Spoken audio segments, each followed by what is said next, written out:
Ça bouge chez Twitch, donc on va refaire un petit point sur les nouveautés qui vont peut-être changer la vie de beaucoup de streamers. Ça concerne donc plusieurs points et j'ai hâte de voir vos avis parce qu'en fait, il y a du très lourd qui arrive. Alors d'abord un petit mot sur une fonctionnalité qui était en test depuis plus de 3 ans et qui était censée améliorer l'expérience sur Twitch pour les viewers et donc potentiellement aider les petits streamers, mais qui a finalement été tué par Twitch, c'est le Channel Switcher. J'en avais parlé dans une vidéo en juin 2022 et si on doit résumer, c'était une sorte de mise en page modifiée pour la navigation dans les catégories sur Twitch. Là par exemple, quand on va dans n'importe quelle catégorie sur Twitch, on voit une liste de petites vignettes et d'aperçus de toutes les chaînes qui streament dans la catégorie en question. C'est classique. Avec le Channel Switcher, la disposition était différente avec une espèce de carrousel, un peu comme sur la page d'accueil de Twitch, et la possibilité de sélectionner des chaînes à la volée pour avoir un aperçu du stream en cours. Alors c'était intéressant pour deux raisons. Déjà, ça évitait d'ouvrir un onglet supplémentaire ou de charger la chaîne complète pour avoir un aperçu du live, ce qui permettait de découvrir entre guillemets davantage de chaînes. Et surtout, Twitch avait fait en sorte que la publicité ne soit pas active sur ce carrousel. Voilà, j'ai envie de dire, encore heureux. Vous imaginez s'il y avait la pub à chaque changement, à chaque switch de chaîne. Quel enfer! Alors perso, j'ai jamais eu accès à cette disposition, je sais pas si parmi vous certains y ont eu accès, moi je rappelle que c'était uniquement en test chez quelques personnes. Toujours est-il que Twitch a décidé d'arrêter les frais avec pour argument, je cite, ça n'aidait pas les streamers à développer leur communauté. Bon, outre le fait que ça ne me surprenne pas des masses, c'est pas ce genre de feature qui aide une chaîne à se développer, ça avait quand même l'air sympa niveau expérience utilisateur. Pouvoir cliquer sur une chaîne pour avoir un aperçu direct, sans pub, avec éventuellement un petit compte à rebours, incitant à aller sur la chaîne au bout d'un moment. Je trouvais ça quand même plutôt malin. Alors allez savoir si c'est vraiment l'argument cité qui est la raison de l'arrêt de cette expérience. Bon, moi j'ai mes doutes, parce que depuis quand Twitch se soucie des streamers? Enfin bref, selon moi, ça aurait pu et ça aurait peut-être même dû être généralisé, parce que ça apporte un plus pour les viewers. Et pardon d'avance, chers collègues streamers, mais c'est quand même ça le plus important. Si un utilisateur ne se sent pas bien sur un site, il change de crèmerie. Donc voilà, dites-moi ce que vous en pensez, moi quand même je trouve ça un petit peu dommage.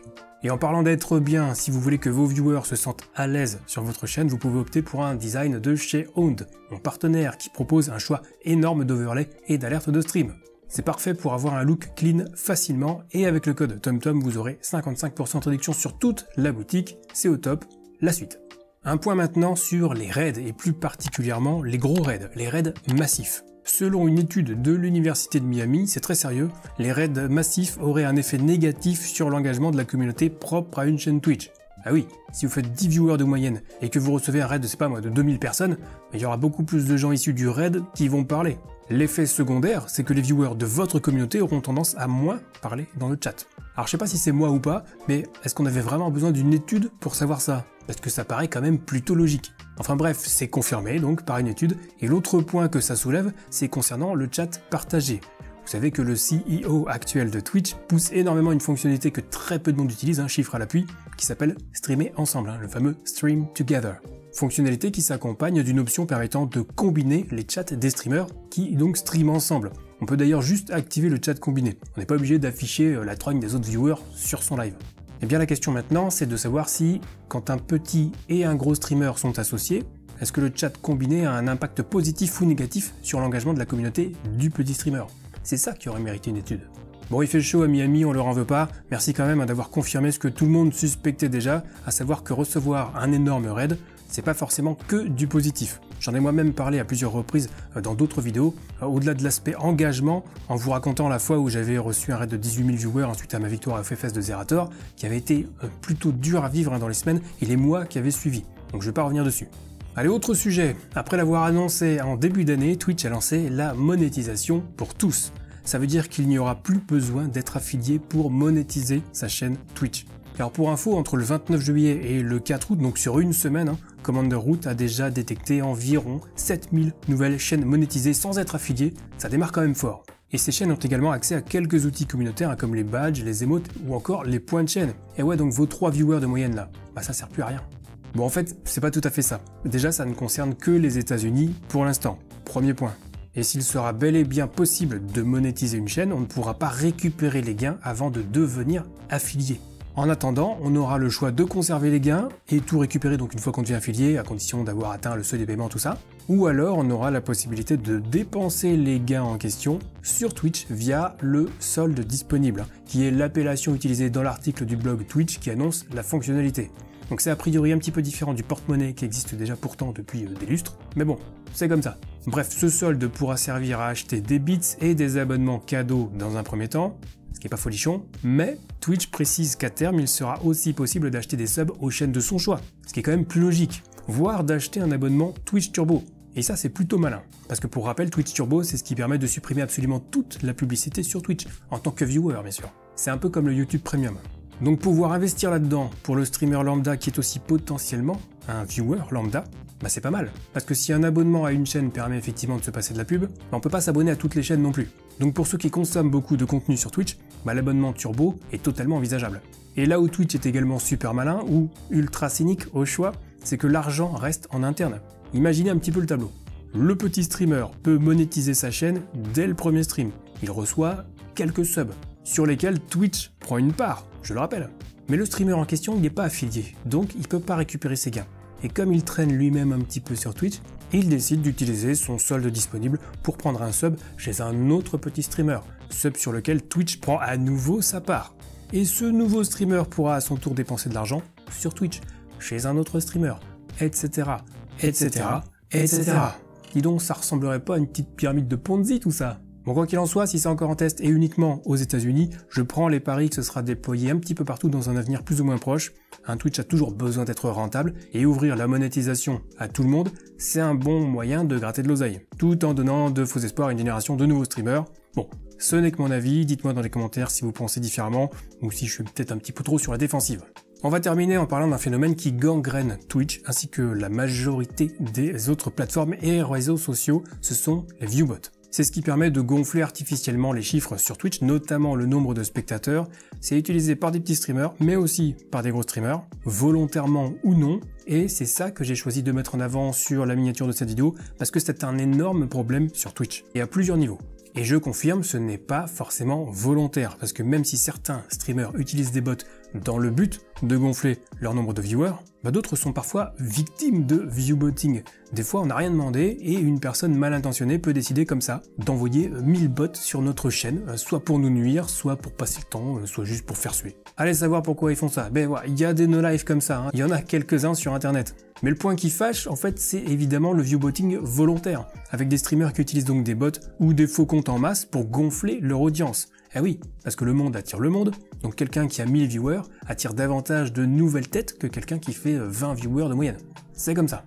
Et si en plus vous faites des collabs avec des grosses marques, ça peut être tentant de vouloir gonfler ces chiffres pour gagner plus d'argent. Idem pour la pub, qui rémunère au nombre de visionnages, donc in fine au nombre de viewers.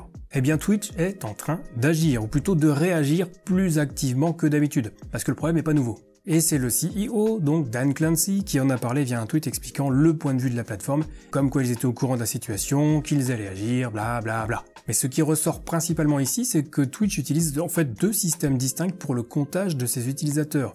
L'un étant utilisé pour les viewers sur les chaînes, et l'autre l'étant pour le décompte de l'audience sur les publicités. Et à ce niveau, Twitch est comparable à un streamer lambda. Gonfler ses chiffres pour vendre plus cher de la pub, ça peut être tentant. Sauf que là, l'idée, c'est justement de se débarrasser des faux viewers, donc des viewbots, de façon plus efficace et pourquoi pas plus pérenne. Donc ce cher Dan nous explique que Twitch va faire quelque chose contre les viewbots, que c'est compliqué, sans réellement dire ce qu'il compte faire avec précision évidemment. Ça c'est encore et toujours le point faible de Twitch, la communication et la transparence. Mais ce qui est intéressant aussi, c'est l'aveu de Dan Clancy fait quelques mois plus tôt en ce qui concerne les utilisations des viewbots. Parce que d'après lui, c'est pas les gros viewers qui font du viewbotting, ce sont essentiellement les petits streamers et par milliers. Bon alors on va pas commencer à lâcher des blazes sur les gros streamers qui font du viewbotting, c'est pas l'objectif de la vidéo, mais entre nous, ça se voit, et les concernés savent très bien ce qu'ils font, donc à eux de s'arranger avec leur conscience. Mais ce qui deviendrait presque une coutume, c'est que la faute est rejetée une fois de plus sur les petits streamers. Et si vous savez, ceux qui font 150 viewers du jour au lendemain, comme par magie, c'est bien sûr eux l'immense majorité des streamers qui font du viewbotting. Pas du tout. Alors évidemment tout cela est bien enrobé dans un joli paquet pour qu'on ne pose pas trop de questions, seulement les gens en posent des questions, pour une raison simple, le manque de transparence que j'évoquais un petit peu plus tôt. Et là, Twitch est encore vraiment en retard par rapport aux autres plateformes, qui elles communiquent clairement mieux à ce niveau. Et c'est bien expliqué par Devin Nash, notamment en ce qui concerne le viewbotting associé aux annonces, donc à la pub. Il a donc interpellé Dan Clancy pour demander des précisions sur le fonctionnement de la détection des viewbots sur les annonces, puisqu'ailleurs les infos sont littéralement données. Et c'est évidemment une donnée justement fondamentale. Si vous étiez annonceur, vous ne voudriez pas payer pour que votre pub soit vue par des faux comptes. Même sur TikTok, c'est plus transparent, c'est pour dire. Et le fait que Devin Nash alpague publiquement le CEO de Twitch, c'est bien la preuve que les informations ne sont pas disponibles côté annonceur, sinon il n'y aurait pas de raison de faire ça. Donc encore une annonce un petit peu vague, encore ces maudits petits streamers qui trichent, mais bon, c'est pas trop grave non plus puisque maintenant ils vont rapporter de l'argent sans même devenir affiliés. Bon, et on a encore une intervention plus que contestable de la part de Twitch et de son CEO, qui n'est finalement pas mieux armé que le précédent niveau communication. Enfin si, il communique davantage. Enfin si c'est pour ne rien dire ou faire le tour du monde à vélo, c'est peut-être pas super intéressant pour nous, utilisateurs d'une plateforme qu'on apprécie. Enfin je sais pas pour vous, mais moi j'aime beaucoup la plateforme Twitch, je m'y sens bien. Mais il y a quand même un sacré problème de gestion, et ça date pas d'hier. Et ça c'est vraiment le point qui ne rassure pas. Alors je termine sur une petite précision parce que j'avais fait une vidéo sur l'embed, je le prononce à la française, que certains considèrent à tort comme du viewbotting. Mais faut pas confondre les deux procédés. L'embed, c'est totalement légal et encadré. Le viewbotting, quelle que soit la situation, c'est jamais légal, c'est contraire au CGU de Twitch. Mais concernant donc l'embed, je peux tout à fait intégrer ma chaîne Twitch sur mon propre site internet, sur une page dédiée, et toutes les personnes qui regarderont le stream sur mon site seront comptées comme des viewers sur Twitch. Et encore une fois, c'est très encadré, on peut pas faire n'importe quoi. Donc non, on peut pas mettre le lecteur Twitch de la taille d'un pixel sur un gros site et profiter de son trafic pour gonfler son nombre de viewers. Ça marche plus comme ça. Et ça, pour le coup, ça serait considéré comme du viewbotting. Mais l'embed, utilisé dans son cadre, c'est légal, c'est éthique. Les gens sont bien présents et au courant qu'ils regardent un live, donc merci de passer le mot à ceux qui confondent encore les deux parce que ça n'a rien à voir. Et voilà pour les news concernant Twitch, qui est toujours là et qui restera, je pense, numéro 1 pour encore un bon petit bout de temps, n'en déplaise à ceux qui annonçaient sa mort sur les réseaux, avec l'arrivée de plateformes alternatives comme une plateforme verte, par exemple. Donc bientôt, chez nous, on aura peut-être aussi la monétisation pour tous, mais il faudra quand même devenir affilié pour récupérer ses gains. D'ailleurs, Twitch a baissé les critères pour devenir affilié. Je vous en parle dans cette vidéo où vous pourrez trouver en prime quelques petits modestes conseils pour débloquer l'affiliation rapidement. Pourquoi pas en 4 jours. Nous on se retrouve très vite pour une prochaine vidéo et d'ici là, bon stream.